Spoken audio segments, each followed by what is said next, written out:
Hi everyone, this is the chemistry solution for engineering paper of your first year MDS. Okay, start करते हैं. देखिए first है question number 26. क्या बोल रहे हैं यहाँ पे? Pure nitrogen dioxide is form when dinitrogen oxide and oxygen are mixed in the presence of a certain catalyst. What volumes of N2O and O2 are needed to produce 4 liters of NO2 if all gases are held at the same condition of temperature and pressure. Okay, अब देखो क्या बोला गया है यहाँ पे. N2O और O2 मिलके बनाता है NO2. ओके, अब इस रिएक्शन को अगर हम बैलेंस करते हैं, देखिएगा बेटा, इसको बैलेंस करने के लिए मैं यहाँ पे 2 दूंगा तो यहाँ 4 आएगा और यहाँ 3 आएगा, राइट. तो बेसिकली हम ये बोल सकते हैं कि इनके रिएक्ट करने का मोल का रेशियो 2:3:4 होगा. तो अगर हम ये यूज करें, ये इंफॉर्मेशन यूज करें कि हम जानते हैं मोल रेशियो जो होता है that is equal to volume ratio, right, for gases. तो मेरे को बताइए, हम ये बोल सकते हैं कि 4 मोल अगर NO2 बनाना है तो 2 मोल N2O और 3 मोल ऑक्सीजन चाहिए. उसी तरीके से हम ये बोल सकते हैं अगर 4 लीटर NO2 चाहिए तो हम 3 लीटर ऑक्सीजन और 2 लीटर N2O चाहिए. यानी कि N2O और ऑक्सीजन के बीच में क्या रेशियो होना चाहिए? 2:3 का रेशियो होना चाहिए, which is mentioned in option number B and that is the correct answer. Okay, आगे बढ़ते हैं. अगला सवाल देखिए 27. क्या बोला जा रहा है यहाँ पे? 27 आपको बोला है mass percentage of Na2SO3 and H2O are equal in Na2CO3.xH2O. Na2SO3.xH2O. इसमें बोला है मास परसेंटेज ऑफ Na2SO3 और वाटर क्या है? इक्वल है. इसका क्या मतलब? इसका मतलब जो मास परसेंटेज इक्वल है, मतलब इसका 50% है तो इसका मास भी 50% होगा. यानी कि इसका जो टोटल मास होगा और x मोल ऑफ वाटर का मास दोनों इक्वल होना चाहिए. Na2SO3 का मास अगर हम निकालते हैं तो मेरे को बताइए, 2 Na का मास 23 × 2 46, SO3 सल्फर 32, ऑक्सीजन 16, 16 3 48, 80. तो दोनों मिला के आ रहा है 126, राइट. यानी कि हम बोल सकते हैं कि x मोल ऑफ वाटर का मास, x मोल ऑफ वाटर का मास कितना होगा? 18x, right. तो वो भी किसके बराबर होना चाहिए? 126. तो बेसिकली क्योंकि दोनों का 50% है तो हम यहाँ पे से आराम से निकाल सकते हैं कि x का वैल्यू जो आएगा, यहाँ से x का वैल्यू आएगा आपका 7. यानी कि बेसिकली हम बोल सकते हैं हमारा मॉलिक्यूल कौन सा है? Na2SO3.7H2 है. अगर हम यहाँ पे देखें, आपसे बोला गया है करेक्ट स्टेटमेंट चूज करने को. एक एक करके सारे ऑप्शंस को देखते हैं. Number of atoms in anhydrous salt. Anhydrous salt अगर देखें तो उसमें नंबर ऑफ एटम्स कितने होंगे without water of hydration? 2 sodium का, 1 सल्फर का और 3 ऑक्सीजन का. तो मेरे को बताइए यहाँ पे कितना आ रहा है? 6 एटम्स इन एनहाइड्रस सॉल्ट. तो बोला है number of atoms in anhydrous salt is equal to number of water molecules in hydrated salt. 6 atoms है एनहाइड्रस सॉल्ट में, 7 मॉलिक्यूल्स ऑफ वाटर है. क्या ये इक्वल है? नहीं है. यानी कि ऑप्शन ए इनकरेक्ट है. वापस देखते हैं next option B. There are total 28 atoms in 1 formula units. 1 formula unit में अगर हम देखें 28 एटम्स का होने का बात किया जा रहा है. एक काम कर लेते हैं, यहाँ पे 20, यहाँ पे हम कैलकुलेट कर चुके हैं 6 है और 7 मॉलिक्यूल ऑफ वाटर. एक मॉलिक्यूल ऑफ वाटर में 3 एटम्स होते हैं. 3 × 7 21. तो बेसिकली वाटर में टोटल 21 एटम्स आ रहे हैं और Na2SO3 में 6 एटम आ रहे हैं. दोनों मिला के 27 एटम्स आते हैं. लेकिन ऑप्शन बी क्या बोल रहा है? 28 एटम्स हैं, जो कि गलत है. इसका मतलब हम चेक करेंगे ऑप्शन नंबर 3. देखते हैं क्या बोला है. There are total 10 oxygen atoms in 1 formula unit. अगर हम एक फार्मूला यूनिट को देखते हैं उसमें कितने ऑक्सीजन एटम्स हैं? ऑक्सीजन के 3 एटम्स दिखाई देंगे आपको और 7 ऑक्सीजन के एटम्स दिखाई देंगे. तो 3 + 7 it is obviously 10 oxygen atoms, right. 10 oxygen atoms. इसका मतलब करेक्ट आंसर कौन सा होगा? Option C. All above are correct statements. Obviously गलत है क्योंकि हम प्रूव कर चुके हैं option A and B incorrect है. ओके, आगे बढ़ते हैं अगले क्वेश्चन के. क्वेश्चन नंबर 28 देखिएगा. 28 मोल कॉन्सेप्ट में लिमिटिंग रिएजेंट के ऊपर बेस्ड एक क्वेश्चन है. ऐसे तो सिंपल है लेकिन थोड़ा सा लेंथी हो गई है आपके लिए. तो देखते हैं क्या बोला गया है. Sodium azide the explosive chemical used in automobile airbags. आपने देखा होगा गाड़ी जब कोलाइड करता है किसी एक्सीडेंट की वजह से तो एयरबैग्स डिप्लॉय होते हैं, एयरबॉक्स डिप्लॉय होते हैं. बेसिकली उनके अंदर कौन सा गैस भर जाता है? तो ये reaction like this is the reaction which takes place inside which governs the whole mechanism. और यहाँ पे अगर आपको देखें क्या बोला गया है that NaN3 is produced how? 28 में NaNO3 reacts with NaNH2 in the ratio 1:3 to form NaN3 plus 3 NaOH and ammonia. Okay, अब आपको क्या बोला? NaN3 further decomposes to form sodium and nitrogen gas. and ये जो नाइट्रोजन गैस रिलीज होता है इसी की वजह से ये एयरबैग्स swell up हो जाते हैं, right, which protects the person in the car. और व्हाटएवर व्हीकल इट इज। तो देखते हैं यहाँ पे क्वेश्चन में क्या बोला गया। One takes 15 gram of NaNO3 and 15 gram of NaNH2। तो दोनों का 15 ग्राम लेके रखा है हमने, इसका 15 ग्राम, इसका 15 ग्राम। एक काम कर सकते हैं, हम क्या कर सकते हैं, इन दोनों का मोल्स निकाल सकते हैं। मेरे को बताओ, ये हमारा मास दिया हुआ है, मास की जगह अगर हमको मोल्स निकालना है तो हम कैसे करेंगे, 15 divided by molar mass of NaNO3। NaNO3 का मोलर मास एक बार कैलकुलेट कर लेते हैं। चलिए देखिए, सोडियम का होगा तुम्हारा 23 और यहाँ पे अगर हम देखें नाइट्रोजन का होगा 14 और ऑक्सीजन 16 3 48, 48 प्लस 14 62, 62 प्लस 23 85 हो जाएगा, 85 होगा इसका मोलर मास। तो हमारे पास इतने मोल्स NaNO3 है और यहाँ पे अगर नंबर ऑफ मोल्स कैलकुलेट करते हैं 15 डिवाइडेड बाय NaNH2 का मोलर मास 23 प्लस नाइट्रोजन का 14 प्लस 2 16, तो 23 plus 16 that is equal to 39। Okay, तो ये दोनों का मोल्स कैलकुलेट कर लिया। अब हम जानते हैं कि कौन से रेशियो में रिएक्ट करेगा। हम जानते हैं इसका 1 मोल इसके 3 मोल से रिएक्ट करता है कि नहीं। 1 मोल अगर इसका 3 मोल से रिएक्ट करता है, 15/85 moles of sodium nitrate will require 3 times of this to react, right? 3 times of 15/85 moles of NaNH2। तो मेरे को बताइए, इसका अगर इतना है, हमें कितना चाहिए मोल्स रिक्वायर्ड। अगर हम निकाल दें मोल्स रिक्वायर्ड तो वो होगा 15/85 इंटू 3, राइट। तो इसको अगर सिंप्लीफाई करना है, देखो न्यूमरेटर सेम है तो हम न्यूमरेटर को सेम रहने देते हैं। 3 से अगर मैं इसको काट देता हूं तो ये अप्रोक्सीमेटली आता है क्या, 15 डिवाइडेड बाय, मेरे को बताओ कितना आएगा, 2 और 8.33। तो बेसिकली 15/28.33 मोल्स ऑफ NaNH2 चाहिए। लेकिन क्या हमारे पास इतना मोल्स ऑफ NaNH2 है, दैट इज द क्वेश्चन। हमारे पास है 15/39। अब 15/39 is obviously, because the denominator is bigger, this quantity is obviously less than the number of moles required, right? So if this is less, this becomes our limiting reagent। Limiting reagent अगर हमने identify कर लिया तो NaNH2 हमारा limiting reagent है, तो उसके basis पे हम ये बोल सकते हैं कि इसी के अमाउंट के बेसिस पे प्रोडक्ट बनेगा। अब हम जानते हैं कि 3 मोल NaNH2 से कितना मोल NaN3 बन रहा है, सोडियम एजाइड 1 मोल बन रहा है, 3:1 का रेशियो है। तो 15/39 से कितना बनेगा, मेरे को बताओ। 3 मोल से 1 बन रहा है तो 1 मोल से 1/3 बनेगा, तो 15/39 से 15/39 into 1/3 which is equal to 5/39 moles of NaN3 बनने वाला है। Is that clear? अगर यहां तक हम समझ गए, इसके आगे next part of the question पे आते हैं। क्वेश्चन क्या बोला है, NaN3 further decomposes to form sodium and nitrogen gas, right. तो इसका अगर हम बैलेंस केमिकल रिएक्शन लिखने का कोशिश करें, NaN3 decomposes to form what? Sodium and nitrogen gas। इस पार्ट को मैं आगे वाले पेज में कर लेता हूं। मेरे को बताइए, NaN3 further decomposes to give sodium and nitrogen gas। इस रिएक्शन को भी अगर हम बैलेंस करें तो यहाँ 2 आएगा, यहाँ 2 आएगा और यहाँ 3 आएगा। तो मेरे को बताओ, NaN3 और नाइट्रोजन के बीच में रिएक्ट करने का रेशियो 2:3 है, यानी कि 2 मोल से 3 मोल बनता है। 1 मोल से कितना बनेगा, 1 मोल से 3/2 मोल, 1 मोल से 3/2 मोल बनेगा। हमने कितना लेके रखा था वहां पे बेसिकली हमारा बन रहा था NaN3 का 5/39 मोल्स, राइट, 5/39 मोल्स। तो मेरे को बताइए यहाँ पे कितना बनेगा, 3/2 into 5/39 moles of nitrogen gas, right. तो इसको सिंप्लीफाई करते हैं, 3 से इसको काटेंगे 13 आएगा और 5/13 इंटू 2, तो basically 5/26 moles of nitrogen will be formed. यही पूछा है आपसे कि if this amount is used in automobile bags how much N2 is formed. तो अमाउंट ऑफ नाइट्रोजन पूछा है, लेकिन N2 का अमाउंट हमसे पूछा है इन लीटर। तो वापस से मोल्स को मेरे को क्या करना पड़ेगा, मेरे को लीटर में कन्वर्ट करना पड़ेगा।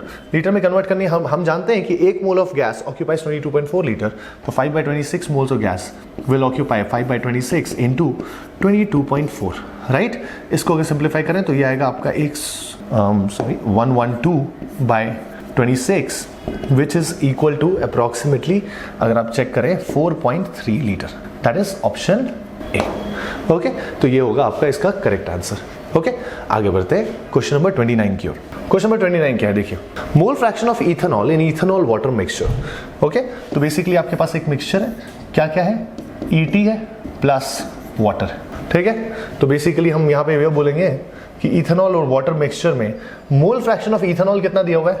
मोल फ्रैक्शन ऑफ इथेनॉल दिया हुआ है 0.04। क्या इसका हम ये मतलब बोल सकते हैं कि अगर ये बाइनरी मिक्सचर है तो अगर मोल फ्रैक्शन ऑफ इथेनॉल 0.04 है, देयरफॉर हम बोल सकते हैं moles of ethanol present in the mixture is 0.04 and moles of water present in the mixture is 1 minus 0.04, that is nothing but 0.96. Okay, clear? ये चीज अगर हम समझ जाते हैं तो हम क्या करना है, हमें बोला डेंसिटी ऑफ वाटर 1 ग्राम पर ml है and there is no change in volume on addition of solute. तो बेसिकली सोल्यूट एडिशन की वजह से वॉल्यूम ऑफ सॉल्यूशन पे कोई इफेक्ट नहीं पड़ा है। और आपसे पूछा है मोलारिटी, मोलारिटी का जो फॉर्मूला होगा मेरे को बताइए। यहाँ पे ये इसका अमाउंट कम है तो इसको हम सोल्यूट मान सकते हैं। तो moles of ethanol into 1000 by volume in ml लिख सकता हूं मैं मोलारिटी। अब मोल्स ऑफ इथेनॉल कितना है? 0.04 right, into 1000 by volume in ml। अब आपको पता है कि डेंसिटी अगर 1 ग्राम पर ml है तो जो भी मास इन ग्राम आएगा दैट कैन बी, जो मैग्नीट्यूड ऑफ वॉल्यूम होगा दैट बी सेम। तो हम लिख सकते हैं 0.96 मोल्स था हमारा वाटर का। 0.96 मोल्स का मास क्या होगा? एक मोल का मास 18 होता है, 18 ग्राम। तो 0.96 मोल का मास होगा 0.96 इंटू 18 ग्राम और उतना ही ml होगा उसका वॉल्यूम। ओके, अब इसको थोड़ा सिंप्लीफाई करते हैं। 0.04 0.96 इसको अगर हम मल्टीप्लाई करें यहाँ पे आ जाएगा 24। तो बेसिकली हम यहाँ पे कैलकुलेशन क्या करना है हमें? 1000 बाई 24 इंटू 18। और इस कैलकुलेशन को अगर आप सही तरीके से करते हैं तो आपका आंसर आना चाहिए 2.315 के आसपास। यानी कि हमारा करेक्ट आंसर क्या होगा? Option B. ओके, आगे बढ़ते हैं। Next question is question number 30 देखो क्या बोल रहा है। An aqueous solution of NaOH is 40% by weight of solution. If it is 40% by weight of solution, मेरे को बताइए 40% mass by mass aqueous solution of NaOH दिया हुआ है यही हमारे पास। ओके, अब बोला इसका मोलालिटी। अब देखिए हम यहाँ पे आराम से इसको पहले समझते हैं। 40% मास बाय मास का मतलब क्या है? 40 ग्राम NaOH इन 100 ग्राम सॉल्यूशन, यही है इसका मीनिंग। इसका मतलब क्या मैं बोल सकता हूँ 40 ग्राम ऑफ NaOH, अगर 100 ग्राम सॉल्यूशन में 40 ग्राम NaOH का है, यानी कि बाकी का इसको इन ना लिख के मैं ऐसे लिख सकता हूँ विथ 60 ग्राम सॉल्वेंट यानी कि वाटर। ओके, तो बेसिकली मास ऑफ सॉल्वेंट पता है, मास ऑफ सॉल्यूट पता है। अब मोलालिटी अगर निकालना है, मोलालिटी तो होता है हमारा क्या? Moles of solute, moles of NaOH लिखेंगे into 1000 by mass of solvent, मतलब mass of water in what? Gram, ये लिखना है। अब मेरे को बताइए NaOH का अगर हम 40 ग्राम ले रहे हैं, हम जानते हैं NaOH का मोलर मास 40 होता है और 40 ग्राम NaOH ले रहे हैं, मतलब हमने कितना मोल्स लेके रखा है? 1 मोल लेके रखा है। 1000 divided by mass of water, mass of water हम कितना लेके रखे? 60 ग्राम। तो 60 ग्राम बस 1000 बाय 60 अगर आप करेंगे आंसर आएगा 16.66, इसी को अप्रॉक्सीमेटली 16.67 मोलल लिखा हुआ है। That is present in option number D. Okay, ये हो गया हमारा क्वेश्चन नंबर 30। आगे बढ़ते हैं क्वेश्चन नंबर 31। देखिए ऐसे तो ये बड़ा लंबा सा क्वेश्चन है लेकिन दिखने में, लेकिन अगर आप जानते हैं Cr2O72- H2SO3 के साथ रिएक्ट कर रहा है, बैलेंस केमिकल रिएक्शन दिया हुआ है। बोला ratio of equivalence of Cr2O72- and H2SO3 used in this redox reaction. मेरे को बताइए किसी भी रेडॉक्स रिएक्शन में या रेडॉक्स टाइट्रेशन में हम जानते हैं कि इक्विवेलेंस ऑफ ऑक्सीडाइजिंग एजेंट और इक्विवेलेंस ऑफ रिड्यूसिंग एजेंट क्या होता है? सेम होता है। तो रेशियो ऑफ इक्विवेलेंस क्या होगा? रेशियो ऑफ इक्विवेलेंस 1:1 होगा बेटा। इसलिए इसका करेक्ट आंसर डायरेक्टली 31 का क्या होना चाहिए? डी होना चाहिए। ओके, और अगर आपको निकाल के देखना है तो आप आराम से देख सकते हैं। यहाँ पे इसका मोल्स पता है आपको, इसके यहाँ पे इसका मोल्स पता है, आप इसका एन फैक्टर निकाल लीजिए। एन फैक्टर के बेसिस पे अगर हम देखें, मैं दिखाई देता हूँ आपको, Cr2O72- प्लस H2SO3 राइट, इसका 3 मोल। मेरे को बताइए इसका 1 मोल है, इसका 3 मोल है। Cr2O72- किस में कन्वर्ट हो रहा है? 2Cr3+ में। तो यहां से लेके यहां तक उसका एन फैक्टर क्या हो जाएगा? उसका एन फैक्टर हो जाएगा 6, क्योंकि वो 6 इलेक्ट्रॉन गेन कर रहा है। और H2SO3 किस में कन्वर्ट हो रहा है? HSO4-, जहां पे सल्फर का ऑक्सीडेशन नंबर +6 है, यहां पे +4 से +6 अगर जा रहा है तो उसका एन फैक्टर क्या होगा? 2 होगा राइट। अब मेरे को बताओ इसको हम सिंप्लीफाई करके इसको 3 इसको 1 लिख सकते हैं और इसी वजह से यहाँ पे ये आया है। अब मेरे को बताओ अगर मैं इक्विवेलेंस को देखूं, इक्विवेलेंट्स को लिखा जा सकता है moles into N factor, moles into N factor. तो मेरे को बताओ इक्विवेलेंट ऑफ Cr2O7 2- क्या होगा? मोल्स 1, उसका एन फैक्टर क्या? 3। और अगर हम इक्विवेलेंट्स ऑफ H2SO3 निकालें वापस से, उसका भी क्या होगा? मोल्स इनटू उसका N factor dash, moles dash. इसका कितना मोल्स लेके रखे हमने? 3 मोल्स, और उसका एन फैक्टर क्या आ रहा है? 1 आ रहा है। तो बेसिकली इसका भी 3 इक्विवेलेंट है, इसका भी 3 इक्विवेलेंट है। तो रेशियो ऑफ इक्विवेलेंट क्या होगा? 1:1। ये तो फिर भी लंबा प्रोसेस था, मैंने आपको शॉर्टकट ऑलरेडी बता दिया है कि किसी भी बैलेंस रिडॉक्स रिएक्शन में इक्विवेलेंट्स दोनों का, ऑक्सीडाइजिंग एजेंट का, रिड्यूसिंग एजेंट का, दोनों का सेम होगा, इसलिए रेशियो हमेशा 1:1 होगा किसी भी रिडॉक्स रिएक्शन के लिए। ओके, आगे बढ़ते हैं। Question number 32। क्वेश्चन नंबर 32 देखिए, बोला है in which of the following reactions H2O2 acts as a reducing agent. अब आपको पता है कि जब कोई सब्सटेंस रिड्यूसिंग एजेंट की तरह काम करता है, वो दूसरे को रिड्यूस करता है, खुद ऑक्सीडाइज होगा। तो H2O2 का अगर हम देखें, वो करेंटली -1 ऑक्सीडेशन स्टेट में, वो ऑक्सीडाइज होकर कहां जा सकता है? O2 बन सकता है, जहां पे उसका ऑक्सीडेशन नंबर 0 हो जाए। तो हमें ऐसे रिएक्शंस खोजने हैं जिनमें O2 is one of the product, right? Hydrogen peroxide is converting to oxygen. तो यहां पे अगर हम देखें तो आपको प्रोडक्ट साइड में अगर देखें तो ऑप्शन ये second reaction and fourth reaction में आपको O2 दिखाई दे रहा होगा, यानी कि 2 and 4 should be the correct answer. 2 and 4 is present in option number D. Okay, बड़ा ही सिंपल। अगला क्वेश्चन, क्वेश्चन नंबर 33 तक आते हैं। 33 पे देखिए क्वेश्चन क्या दिया हुआ है आपको, S2O4 2-। तो बेसिकली मैं क्या करूंगा, मैं इस रिडॉक्स रिएक्शन का स्केलेटन लिख ले रहा हूं। तो यहाँ पे CrO4 2- है, gives SO3 2- and CrOH whole 3। Okay, अब अगर यहाँ पे ऑक्सीडेशन नंबर देखते हैं, मेरे को बताइए यहाँ ऑक्सीडेशन नंबर आएगा +3, यहाँ ऑक्सीडेशन नंबर आएगा +4।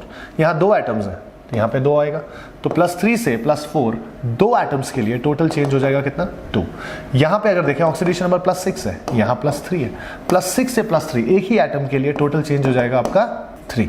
हमें करना क्या है, ये नंबर्स एक दूसरे से क्रॉस मल्टीप्लाई करने, यानी कि 3 आ जाएगा यहाँ, 2 आ जाएगा यहाँ।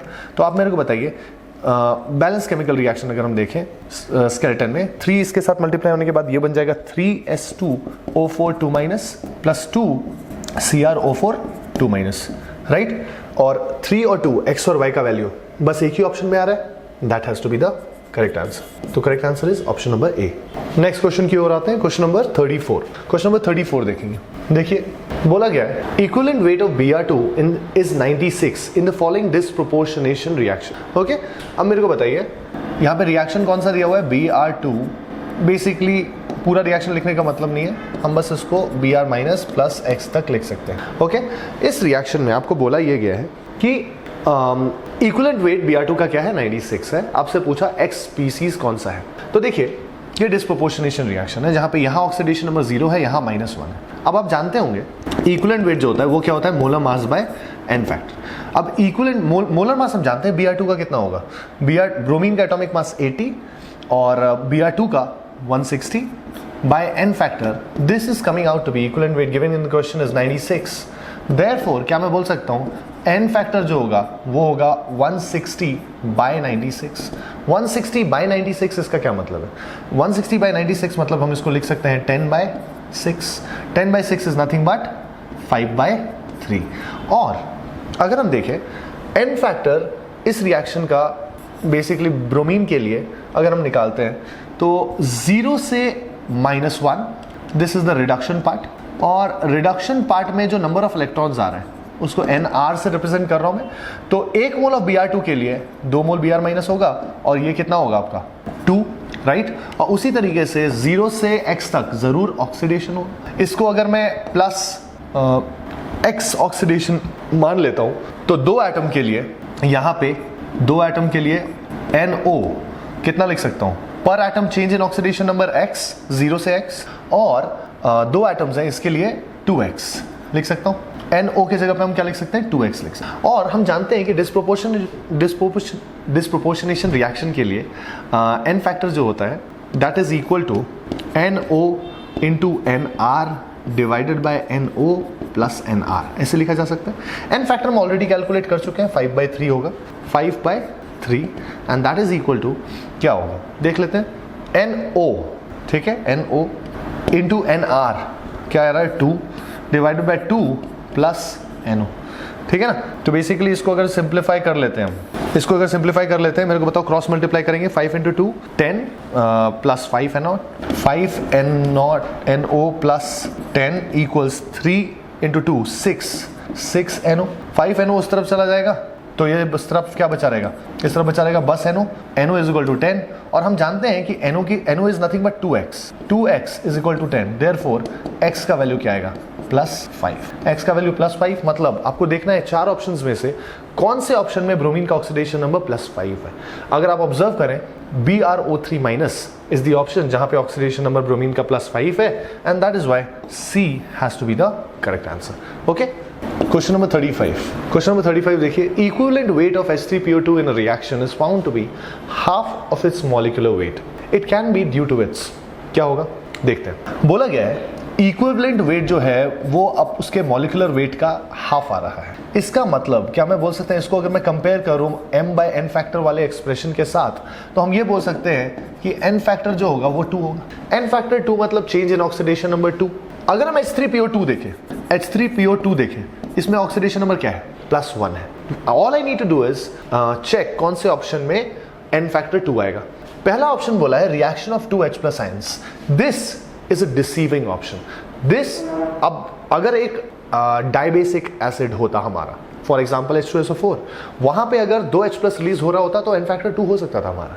But the thing is H3PO2 जो है वो एक मोनोबेसिक एसिड है, उसके पास एक ही आयनाइजेबल हाइड्रोजन है, तो इसलिए ये ऑप्शन हमारा करेक्ट नहीं होगा। ऑक्सीडेशन टू H3PO3 देखते हैं। अगर H3PO3 तक ऑक्सीडाइज हो रहा है, यहां ऑक्सीडेशन नंबर +3 होगा, +1 से +3 चेंज इन ऑक्सीडेशन नंबर 2 ही तो है, n फैक्टर 2 है, यही हमारा करेक्ट आंसर हो जाए, यानी कि B is our correct answer. H3PO4 तक होता तो n फैक्टर 4 हो जाता। रिडक्शन टू PH3 वो भी करेक्ट नहीं होगा क्योंकि वहां पे भी ऑक्सीडेशन नंबर का चेंज 4 का होगा, +1 से -3। ओके, तो इसीलिए करेक्ट आंसर हमारा B है, that is final. Okay,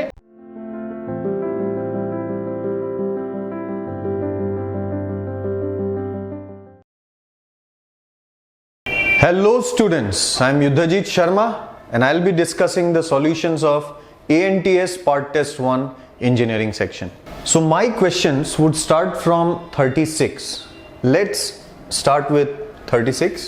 Question में पूछा है covalent nature of NAF, Na2O and Na3N in the increasing order is. तो इसमें देखो पहले compounds को लिख लेते हैं।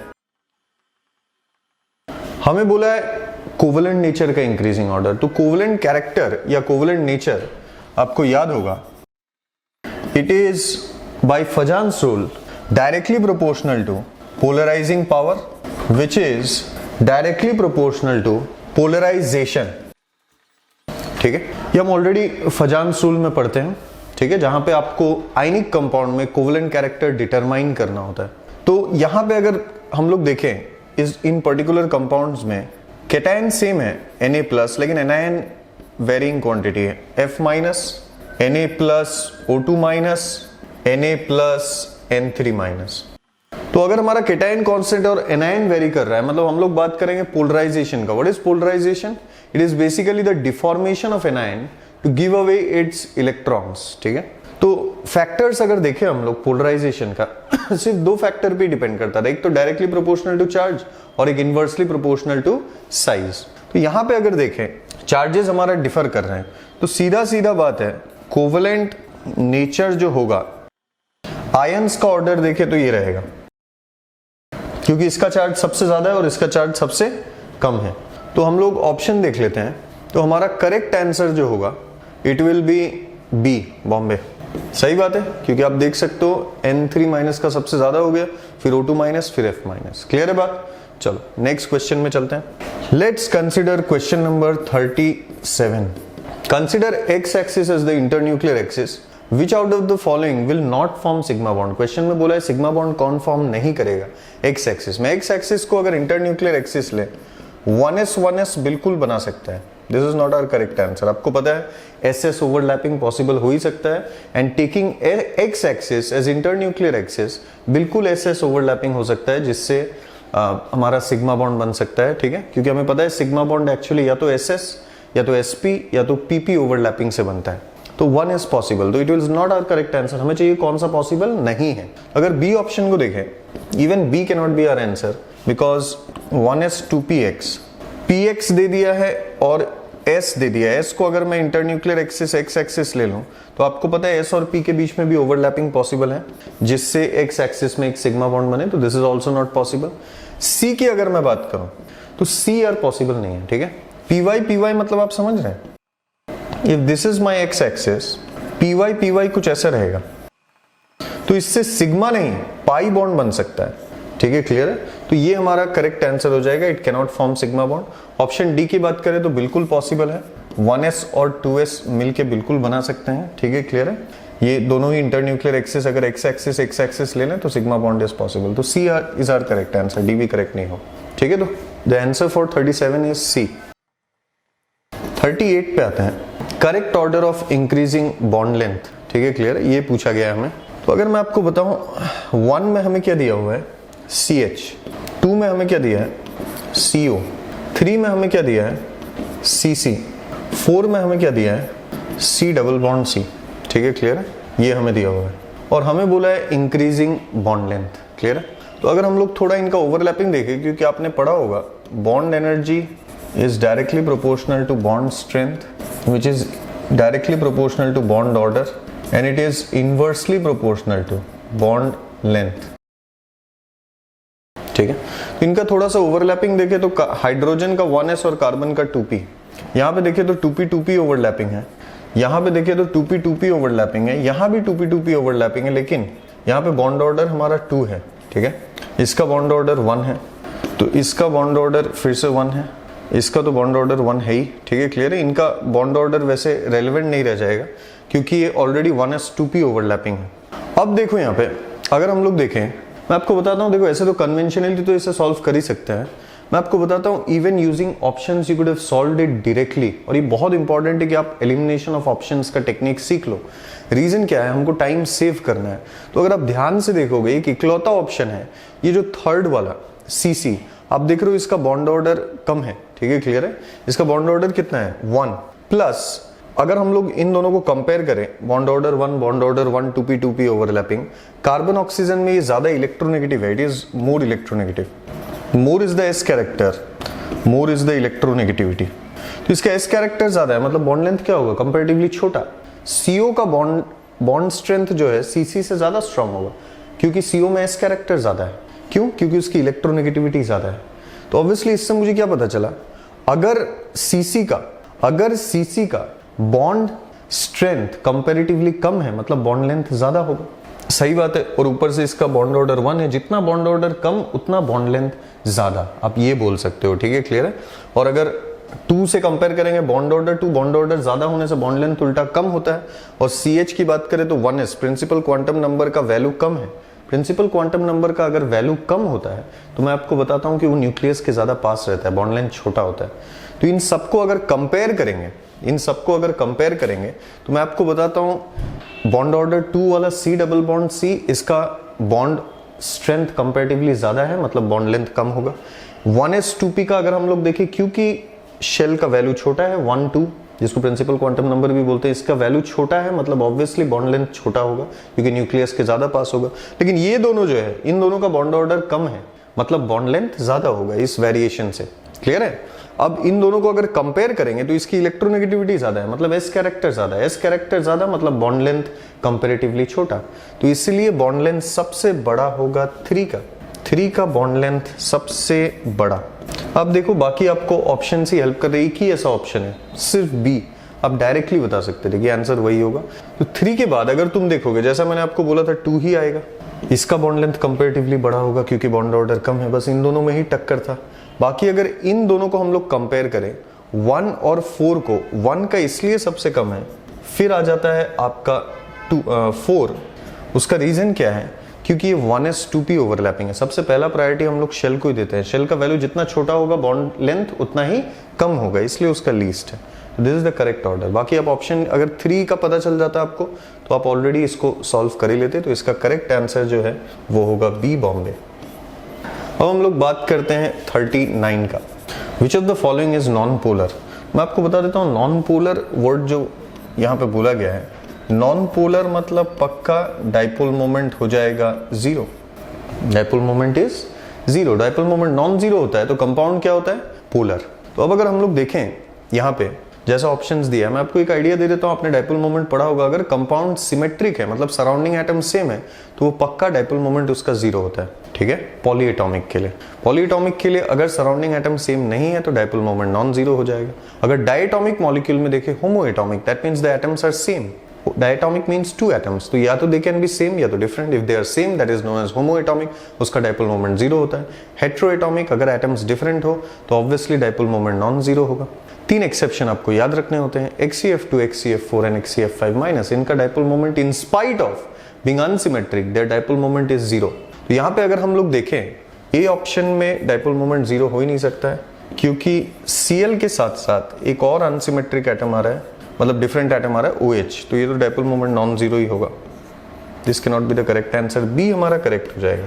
क्योंकि अगर आप देखोगे यहाँ पे एटम सारे सेम है, दिस इज सिमेट्रिक, तो अगर सिमेट्रिक है तो इसका डाइपोल मोमेंट 0 हो जाएगा, यही हमारा करेक्ट आंसर है।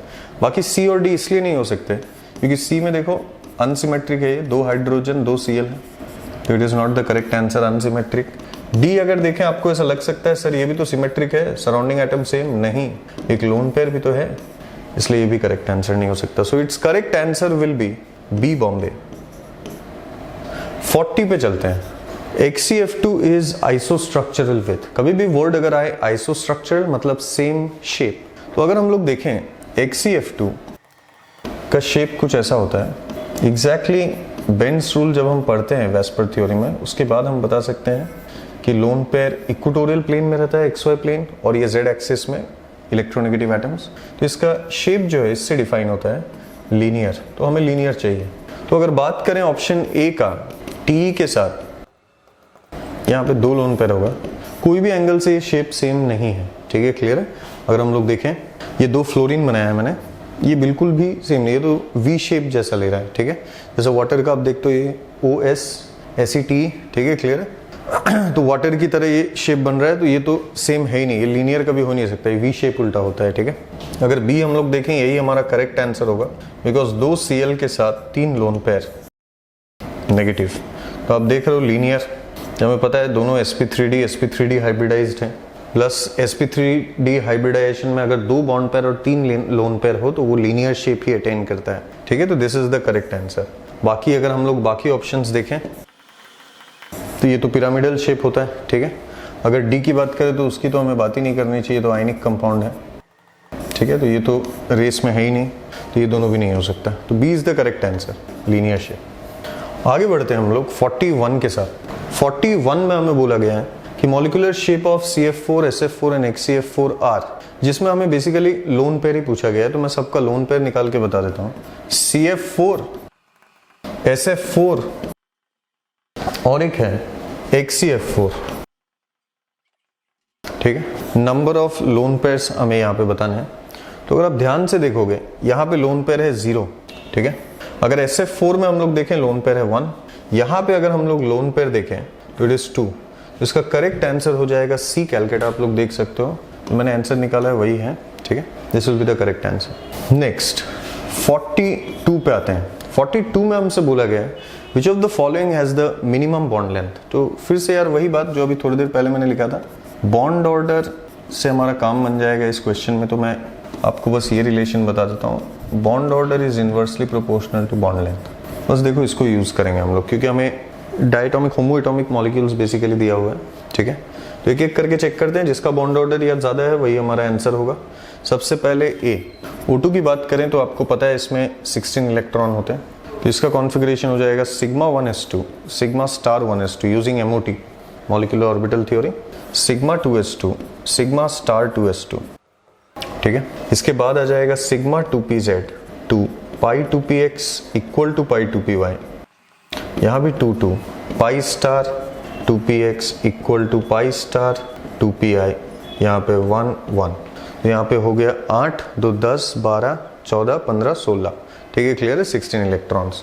तो यहाँ पे अगर हम लोग देखें इसका अगर बॉन्ड ऑर्डर कैलकुलेट करें तो NB में देखो number of electrons in BMO 2 2 4 4 2 6 2 8 10 electrons हैं।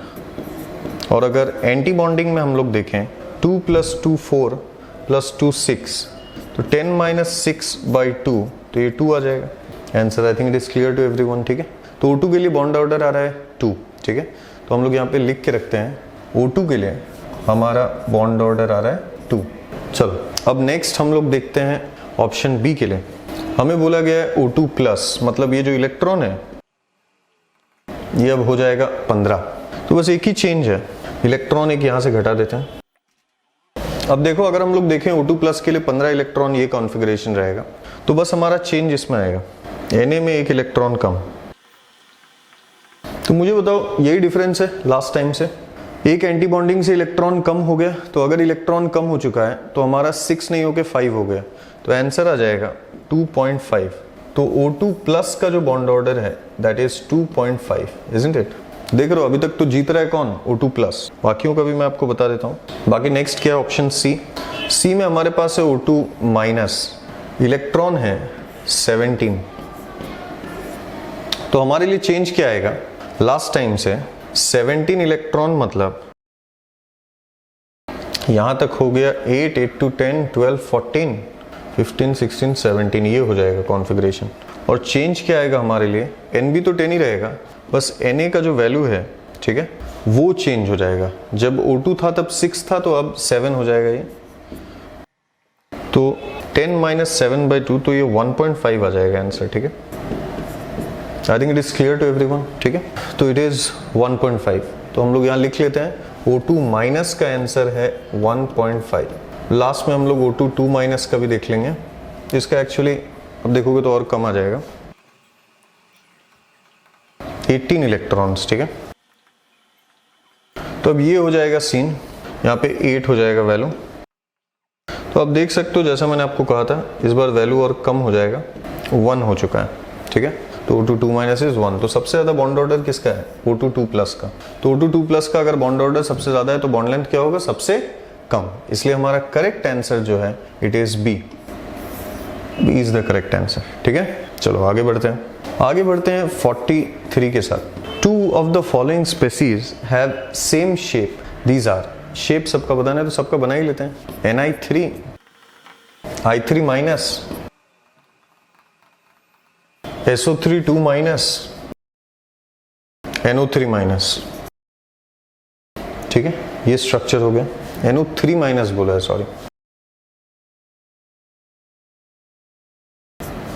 ये हो गया हमारा NO3 माइनस, ठीक है। अब बोला है सेम शेप, तो आप लोग देख सकते हो सेम शेप की अगर बात करें तो Ni3 और SO3 2 माइनस, इन दोनों का शेप सेम है, ठीक है। 3 bond pair, 1 lone pair, 3 bond pair, 1 lone pair. यहाँ पे तो 2 बॉन्ड पेयर, 3 लोन पेयर और 3 बॉन्ड पेयर। तो इसलिए हमारा जो भी पेयरिंग इन दोनों का बना है Ni3 और SO3 2 minus, B is the correct answer. सही बात है। चलो आगे बढ़ते हैं 44 के साथ। Which is the correct order of bond angle, ये पूछा गया है, ठीक है। तो जैसे ये ऑप्शन है NH3 एंड NF3, इसमें अगर बॉन्ड एंगल का ऑर्डर हमें पूछा जाए, इन्होंने तो ये आंसर दिया है, ठीक है, लेकिन मैं आपको बता देता हूँ ये गलत है, ठीक है। हमें बोला गया correct order of bond angle, this is wrong, because हमें पता है जब सेंट्रल एटम सेम होगा, हाइब्रिडाइजेशन भी सेम होगा, ठीक है। उसके बाद अगर सेंट्रल एटम भी सेम है तो सराउंडिंग एटम डिफरेंट होने से रूल ये था कि bond angle is inversely proportional to electronegativity of surrounding atom. Surrounding atom जितना ज्यादा इलेक्ट्रोनेगेटिव है उसका बॉन्ड एंगल उतना ही कम होता है, इसलिए दिस इज रॉन्ग। ज्यादा बॉन्ड एंगल जो है वो NH3 का रहेगा, NH3 से, ठीक है। तो this is wrong, this is not our correct answer. अगर ऑप्शन बी की बात करें तो NO2 प्लस, ठीक है, मैंने एग्जैक्ट शेप ही बना दिया गया है कि NO3 माइनस से बॉन्ड एंगल कम है। तो मैं आपको बताता हूं ये भी गलत है, क्योंकि इसका हाइब्रिडाइजेशन है sp, इसका है sp2। हमें पता है एस कैरेक्टर पहले वाले का ज्यादा है, इसका 50% है, इसका 33.3% है। More is the S character, more is the bond angle, this is the first rule itself, ठीक है। ये भी हमें गलत दिया हुआ है, this is also wrong. Option C की अगर बात करें PH3 लेस देन SbH3, तो मैं आपको बताता हूँ ये भी गलत है, ठीक है।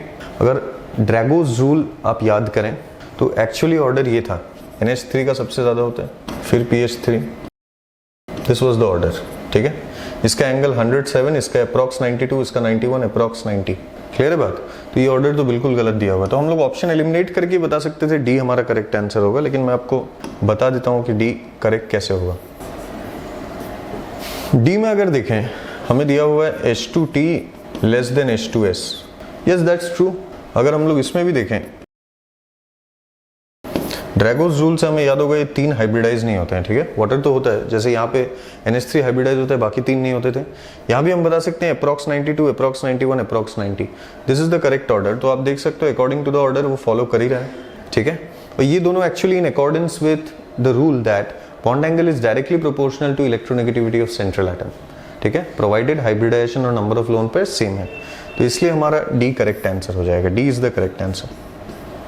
नेक्स्ट आते हैं 45 पे। 45 में बोला है considering the state of hybridisation of carbon atom select the molecule among the following which is linear, ठीक है। तो लीनियर होने के लिए यार sp हाइब्रिडाइजेशन हमें चाहिए।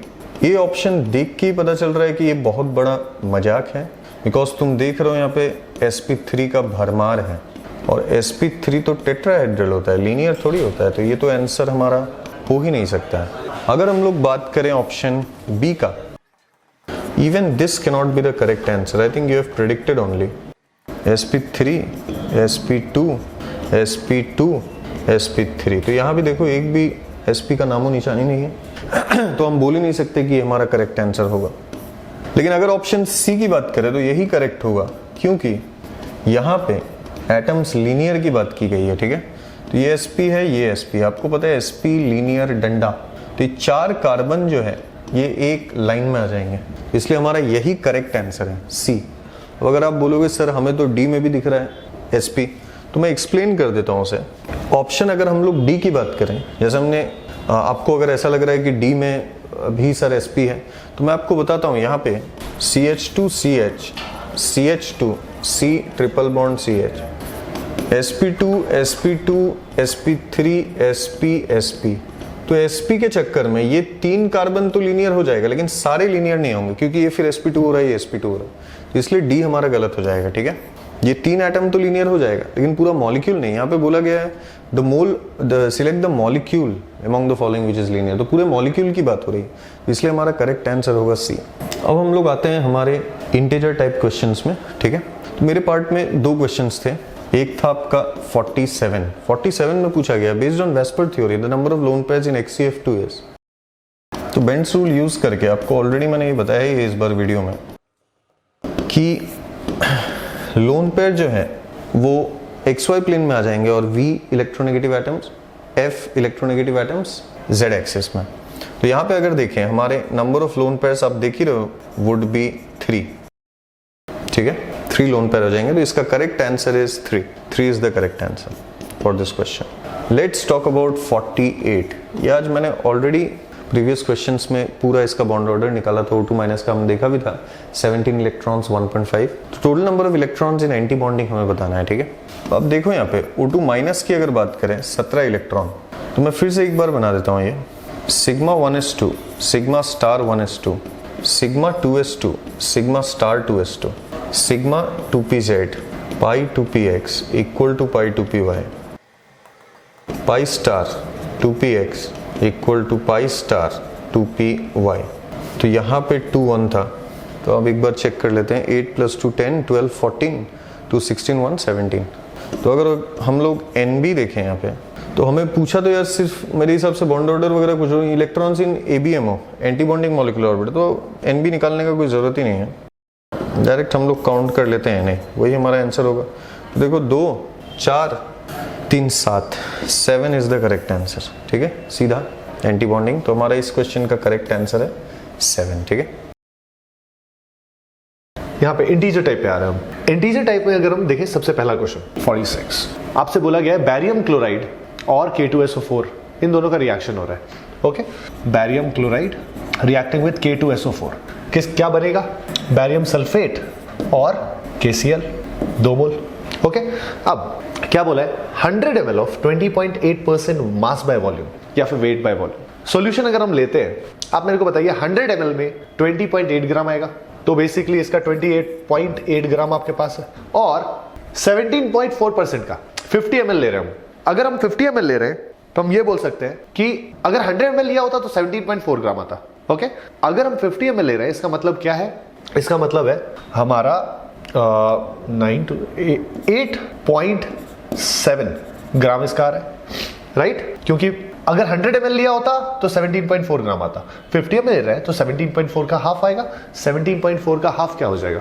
8.7 ग्राम। ओके, तो दोनों का मास मिल गया मेरे को। अब आपसे पूछा गया white precipitate form is in gram कितना, राइट? देखते हैं।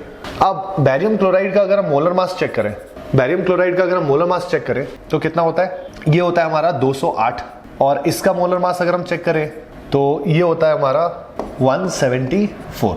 ओके, अब अगर हमारे पास 20.8 ग्राम है तो उसका नंबर ऑफ मोल्स निकाल लो। नंबर ऑफ मोल्स इसका कितना आएगा? 20.8 बाय 208, दैट इज 0.1।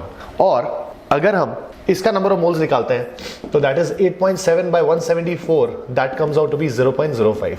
ये दोनों का रिएक्शन होता है 1:1 के रेशियो में, और इससे 1 मोल ही बैरियम सल्फेट बनता है।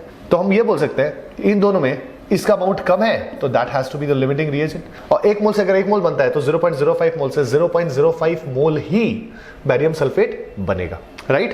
अब अगर हम देखें, बोला है white precipitate formed is in gram, nearest integer value चाहिए। 1 मोल बैरियम सल्फेट का मास निकाल लेते हैं।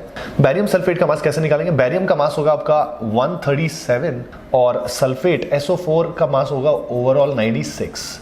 यहां पे हो जाएगा आपका, हाँ, दोनों को ऐड करेंगे तो 233 ग्राम आएगा, राइट? 233 ग्राम आता है। अब मेरे को बताइए 1 मोल का मास 233 ग्राम है, ओके? और अगर मेरे को 0.05 मोल बन रहा है तो उसका मास कितना होगा?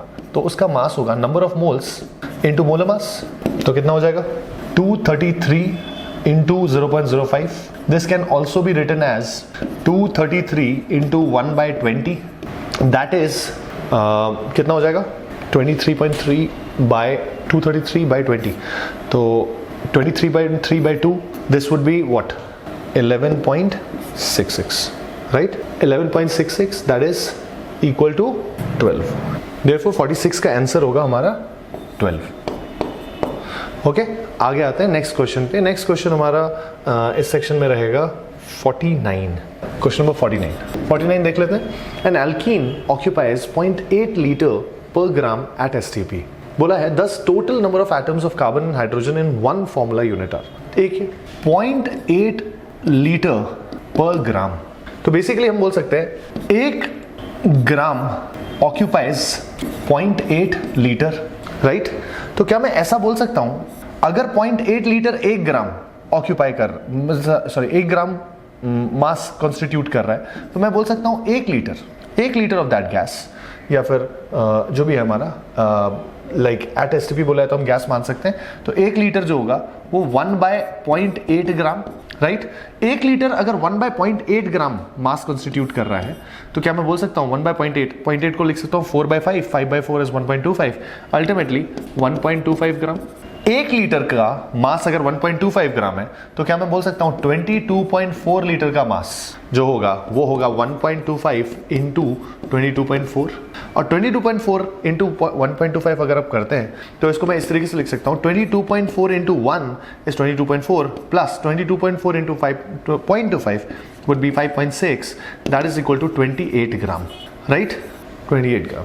अब तुमसे बोला है कि एल्कीन है, एल्कीन का जो जनरल फॉर्मूला होता है, एल्कीन का जो होगा जनरल फॉर्मूला वो होता है CnH2n, राइट? और हमें पता है कि n का वैल्यू अगर हम 1 डालें तो कोई एल्कीन नहीं बन सकता, बिकॉज एक डबल बॉन्ड फॉर्म करने के लिए मिनिमम 2 कार्बन चाहिए। तो the simplest alkene that you can think of, उसमें उसका फॉर्मूला होगा C2H4, राइट? और उसका मास अगर हम चेक करते हैं तो 2 कार्बन का 12 इंटू 2 24 प्लस 4 हाइड्रोजन का 28। तो मेरे को बताइए बेसिकली यहाँ पे अगर मोलर मास 28 ग्राम, मोलर मास कैसे बोल सकता हूँ? 22.4 लीटर इज नथिंग बट 1 मोल। तो 1 मोल का मास अगर 28 ग्राम आ रहा है तो वो कौन से एल्कीन का बात कर रहा होगा? पक्का इथीन का ही बात कर रहा होगा। और आपसे बोला क्या है? आपसे बोला है कि what is the total number of atoms of carbon and hydrogen in one formula unit.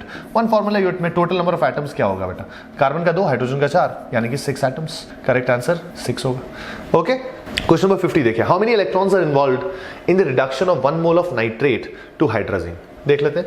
1 mole of nitrate अगर N2H4 यानी कि हाइड्रोजन में कन्वर्ट हो रहा है तो नाइट्रोजन का यहाँ ऑक्सीडेशन नंबर क्या है? +5। यहाँ पे नाइट्रोजन का ऑक्सीडेशन नंबर अगर देखें तो -2 है। +5 से -2 इन दिस प्रोसेस जरूर 7 इलेक्ट्रॉन का गेन हुआ होगा। तो तुमसे पूछा है how many electrons are involved in the reduction, तो बेसिकली हमारा आंसर क्या होगा? 7। तो दिस क्वेश्चन के साथ हम कंक्लूड कर रहे हैं यहाँ पे केमिस्ट्री पेपर। मेरे हिसाब से आप लोगों का एग्जाम बहुत अच्छा गया होगा। This was your first test and I think the paper was fairly easy. मेरे हिसाब से आपने अच्छा किया होगा, अच्छे वे में इसे अटेम्प्ट किया होगा।